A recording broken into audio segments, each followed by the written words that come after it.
You know what's going to happen is pretty soon we're going to wake up one morning and we're not going to know what happened because of all the changes in the world with regard to the smarter than human intelligence out there. Let's give you a quick update, not a quick update, actually, it might be a little bit longer than that, but just cover some of the AI news that I've been watching here. And it seems like we do have the voice AI system with GPT-5. It's pretty awesome. So check it out. I do know that you can also speed it up. It seems a little slow sometimes in the response. It also steps on me from time to time. So maybe you need to just work with it a little bit more to get it to go where you want it to go. But anyway, just some opinion out there. And it does actually, the voice is better. So from the news, OpenAI did roll out GPT-5, upgraded real-time voice. GPT-5 routes problems between a fast default model and a deeper thinking model for tougher tasks. I've noticed that you don't really have to select anything. It's going to end up choosing the best model for the job. But don't let that be the last thing that you run through it. Make sure that you go back and maybe check it and continue to prompt it, continue to ask it questions, continue to move through, because in some cases, and this is an example of why AI really isn't where it's amazing, don't get me wrong, but because of the prompting, because of what has to be put in to get the best result out, it takes time. That's just going to shrink and even get become a smaller window. Pretty soon, it's going to be even more upgraded with having more information about you. I talked to some clients of mine, and it's always useful to at least put together a fact sheet about you if you're playing in the entrepreneurial game or have some kind of a business, to build at least its knowledge about you. And that's what you want to put in that FAQ or that fact document that you put together about you. And it's almost like writing a biography, if in fact that's the information you want conveyed in your advertising and marketing. And I'll talk about how that's going to be important for the business owners out there here in just a moment, because it's already influencing us online via all the social media channels, right?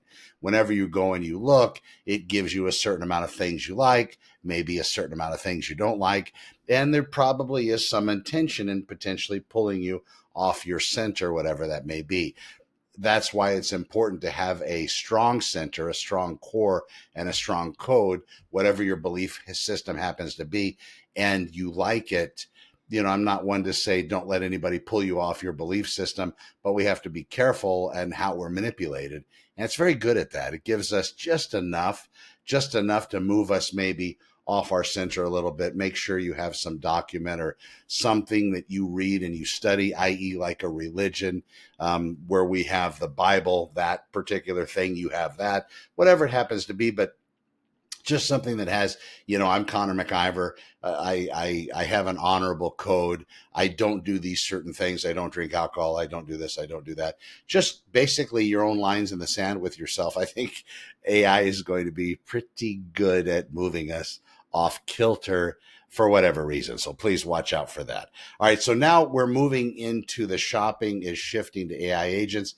AI agents are going to get even better. Pretty soon they will be going out there. I remember when the internet first started, people were completely against giving up any credit card information in an online shopping cart, or they didn't have shopping carts, but when purchasing things online, because we were worried, oh my God, now it's going to take my credit card, it's going to give it to the world, it's going to charge all this money up. Where's the accountability? Well, that lasted for a bit, but then it went away. Everybody pretty much trusts the online sources to have their credit card information even stored.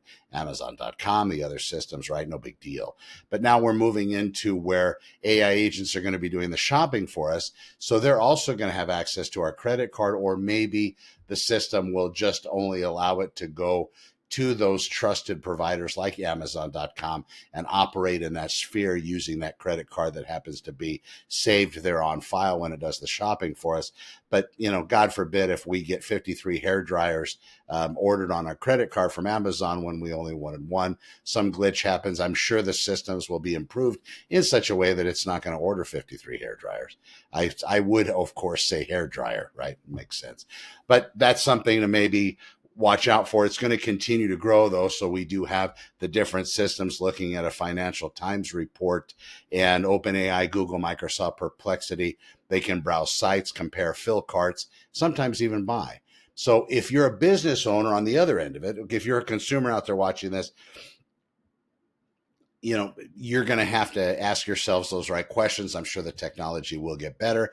And if it's going to be doing the shopping for you, you'll make that decision. But if you happen to be on the other end of it, you're a service provider or you're providing some kind of a product to people out there, how is it that now when the bot goes out working for a human being, how are they going to find your stuff? How are they going to find your product? What are they going to be looking for? Is it going to be because you're writing content about your product? You're doing YouTube videos, Instagram stuff. Is that how they're going to find your particular product? Or is it some other way?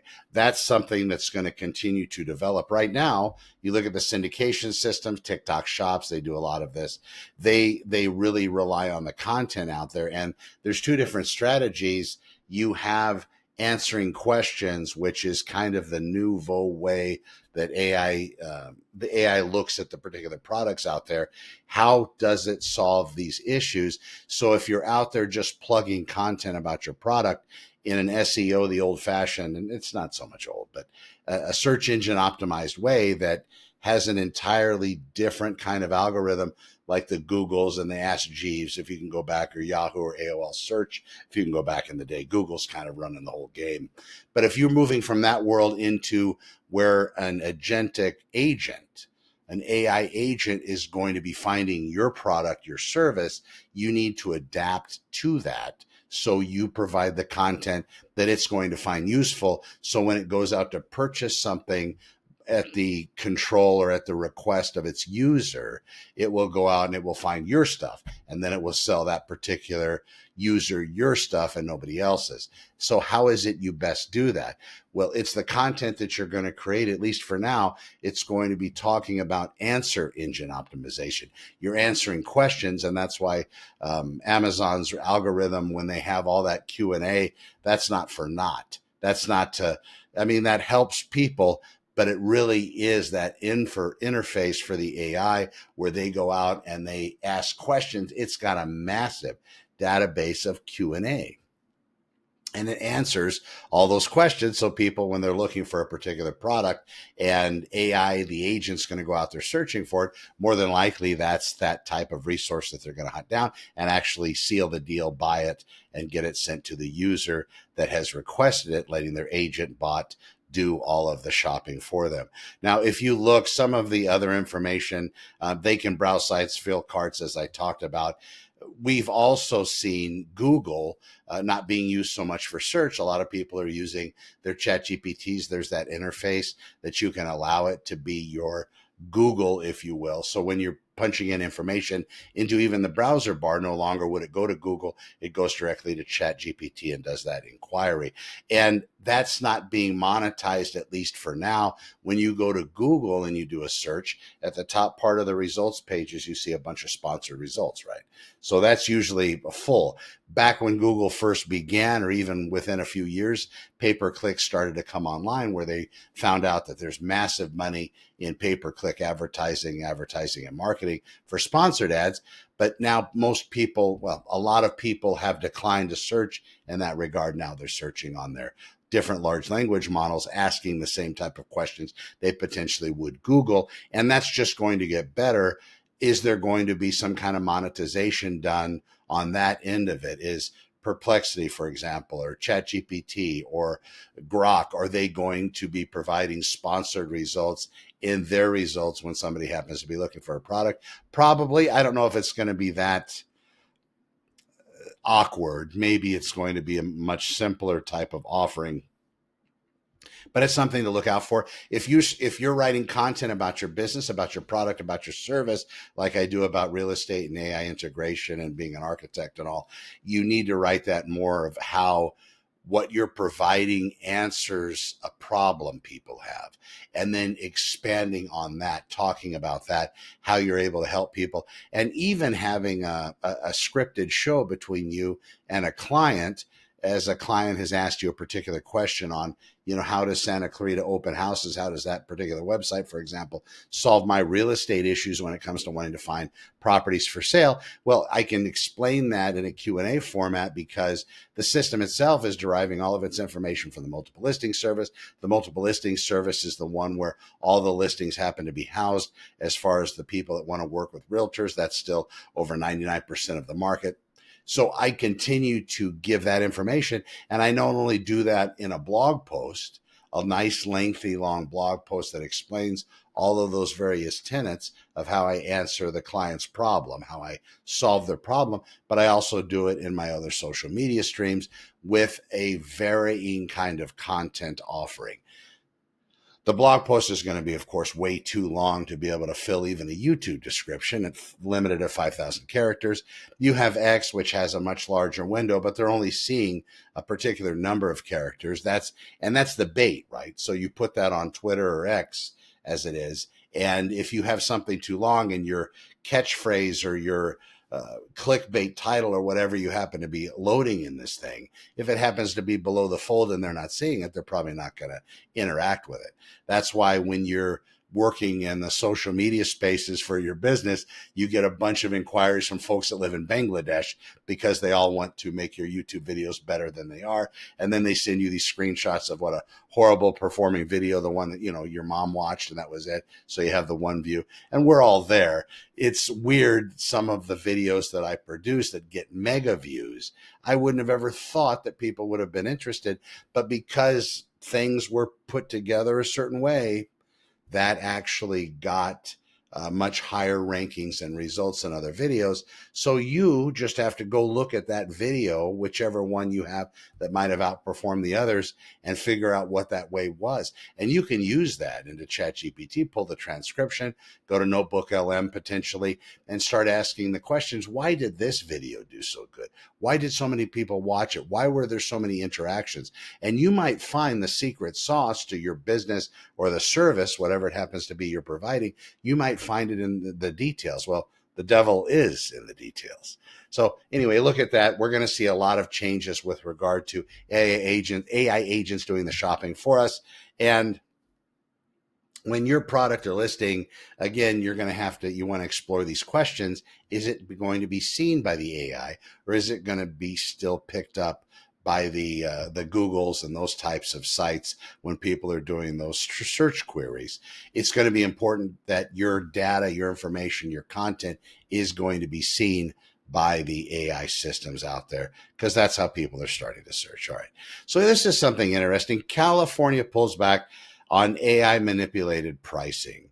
A California effort to curb AI-driven surveillance pricing was stopped. It's held in committee, so that leaves people to go ahead and continue on that path of implementing this. And I guess it comes down to something in this regard. If you're willing to pay a certain amount of money for something, and it almost reminds me of the auction days. I don't know if I used to work at Secret Service auctions as security. So they were put on by marshals. I don't know if Secret Service maybe, but potentially it was stuff that was seized from drug dealers and these types of people, sex traders, all of this, people that had to have the stuff that they own that was gotten by ill-gotten means. Anyway, stuff that they had that had to be offloaded in auction.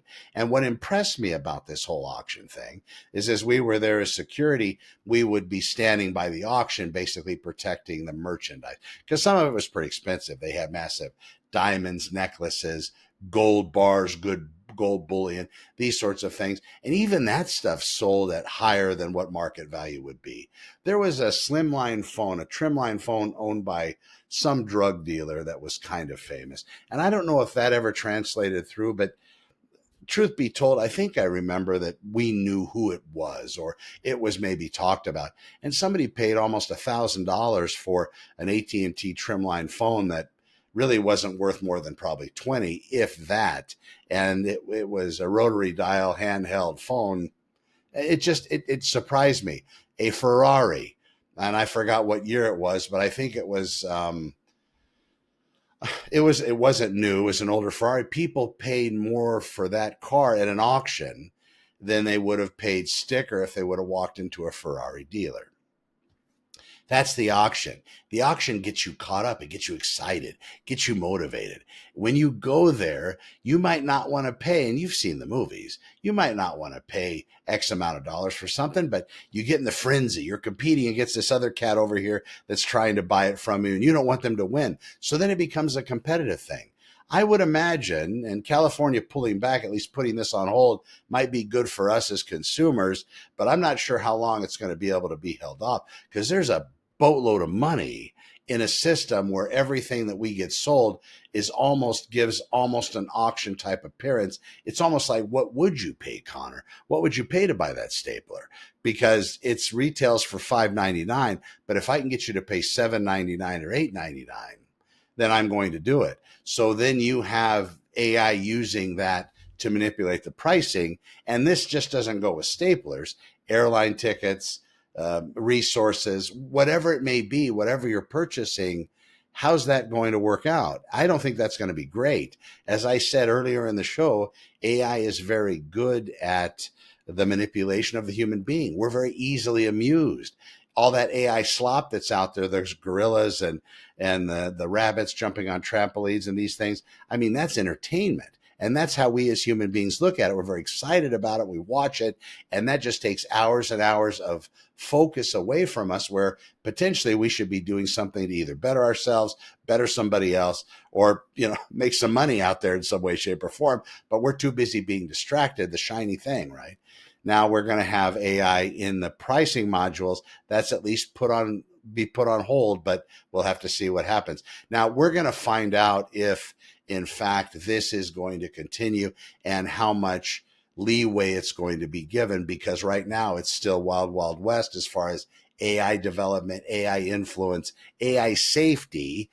Nothing's really has been done on that front, because, and it's the argument, if you overregulate, and by the way, there's no studies on how overregulation in the AI sphere is going to screw it up. Maybe the regulation just needs to be put in place where it's not going to kill human beings at any point in the future, no matter what it's tasked with. But then you have that, you look at the defense contracts, they make bots and drones and other things controlled by AI. Well, what do? Well, they go kill the enemy. That's a human being. So maybe that's the reason they don't implement, don't kill all humans, but they're not controlling much of it, because it is a race between us and other powers in the world, China being one. And it didn't help, as far as what I understand, by us limiting the chipsets that were being given to China, because they just did a workaround and they used intelligence to overcome having crappier chips. And it's a scary process. We have all the great chips. They have a much better energy configuration over there with all the nuclear. I think they have over 30 nuclear plants. I think we have 2, maybe 3. I think 2. But that's all we have, and it needs that kind of energy to be able to supply it. Watch out in the future. If you're living around a data center, watch how that might influence those local costs for utilities. And there might be more rolling blackouts, because AI is going to need to run some kind of a process for the betterment of mankind. And then you're not going to be able to power your trailer with air conditioning for a few hours in the sweltering heat of the summer. Probably. All right. So California pulled back. Good for California. That makes me happy, at least for now. I do know that it seems like, because the folks that are working in Silicon Valley, the folks that are working out here on all of the AI stuff, if you look at the way their kids' habits are, they're not allowed around this stuff. They're not allowed uncontrolled to be able to look at an iPad or go sit and look at an iPhone. In fact, a lot of this is held back from their kids. What do they know that the rest of us don't?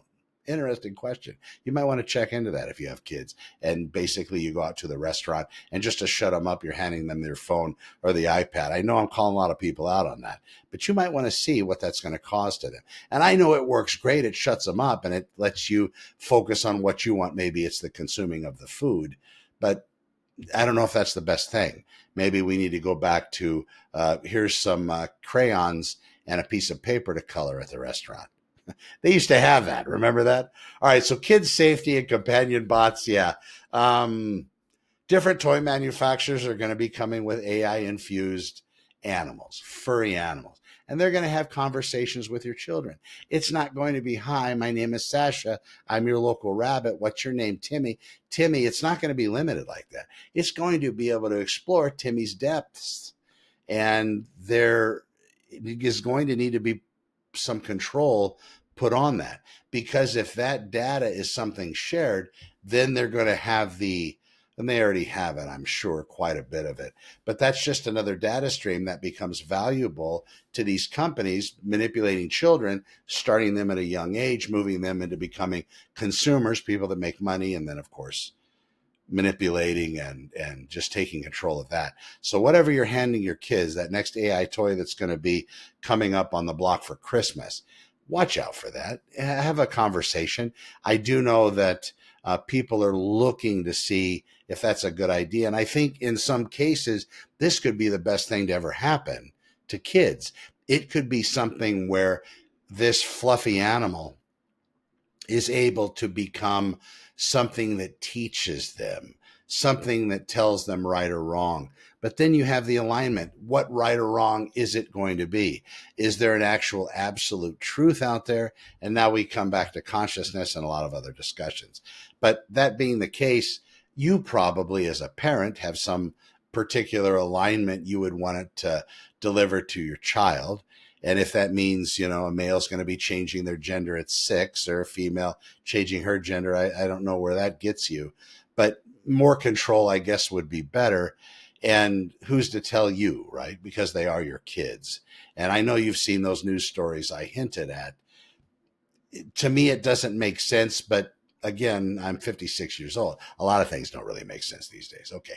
So if you're going to give this to them, make sure you figure out how it works. Where does the data go? Does it store stuff? Is it going to be transmitting data? Is it going to be sending, your child's interaction to some test facility where it's going to take the data, extrapolate it and look at it and see how they can make the device better manipulate children, or maybe be a better friend? You got to watch out. All right, so this is something that people are looking at, and it's not going to be hard to do. If they have AI in phones, see those massive data centers, that's really for the training of the model. For the most part, that's how they get the models put together. And then after the model's put together, it can live in a fairly small space inside of a robot, for example. AI could be inside of a robot. AI can be inside of a phone. I think Pixel by Google is coming out with something that has an onboard AI. And it doesn't take a lot to keep us happy. And it doesn't take a lot as far as to exceed most of our intelligences, at least mine. It doesn't take much. So I'll be probably pretty happy with something that's not very big, that has all the world's knowledge. And it might not even need that big of a skill set. It might need quite a bit less than that, but just enough to be able to interact with me and do what I need it to do. Just watch out for yourselves. All right, so small business AI just jumped. We do watch small businesses. We're at the very beginning of this thing. We do see that over 63%, this is by Verizon and PayPal Newsroom, and also Thrive talked about this, 63% using AI daily.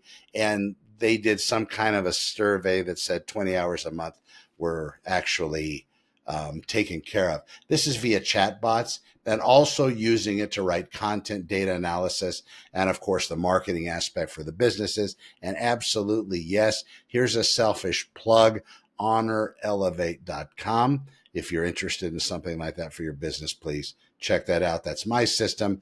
It's basically my artificial intelligence growth architect, where I try and help local companies. They come to me and say, what is it we need to be doing with AI? And then I cover the A to Z of the things to best automate in their business, at least at this point. And that list changes quite frequently. So when there's a change in the future, I'll reach back out to them and say, okay, they've done this update. They now have this in the world, and it's something you might want to think about, again, right at the beginning.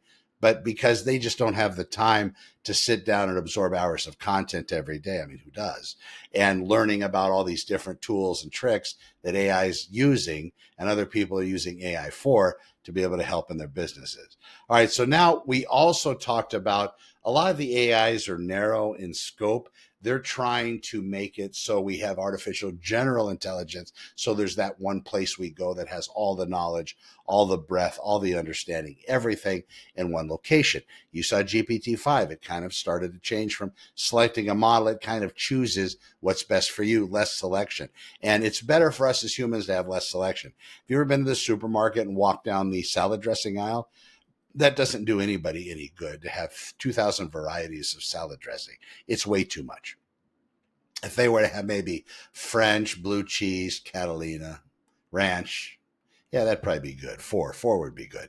But anyway, they're working on this in the AI realm where they're trying to come down and just have one, basically one command prompt, one line, and with no selection, it's going to understand if you want an image, it'll understand if you want a video, it'll understand if you want content, and it'll understand more about you because they're going to be really increasing the memory of the system. So it's going to know more and more about you.